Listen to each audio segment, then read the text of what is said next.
Sabihin sana ako sa'yo pa eh. Nanonood ako dito eh. Saglit lang to po. Nagtitingin-tingin ako ng mga chicks eh. Pa kasi sa ano namin pa sa school, meron akong crush. Ah! Naiya Binata na talagang anak ko. ako. Hina, pasok mo daw. Ilan taon ka na, anak? 13 pa. 14, sipa ka na ah. Yung araw, hinaharana ko pa yan. O ilaw, sa gabing malamig. Saka nagsisiba kami ng kahoy. Bago ko siya masibak. Papa mo, lintik din sa kagwapings. Parang si Richard, Eddie Gutierrez. Pag nanligaw ko sa isang babae, paramdam mo sa kanya na espesyal siya.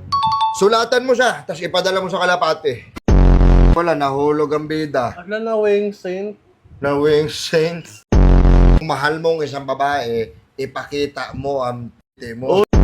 Kakagusto din kasi sa kanya eh. Tapos nakasar nga ako dun eh. Binibigyan niya ng bulaklak. Eh, bigyan mo rin. Bigyan mo ng isa yung lalaki. Pakan mo. Bigyan ko na lang pala siya. Kaibigan. Paluin kita eh. Ngayon eh. Wow!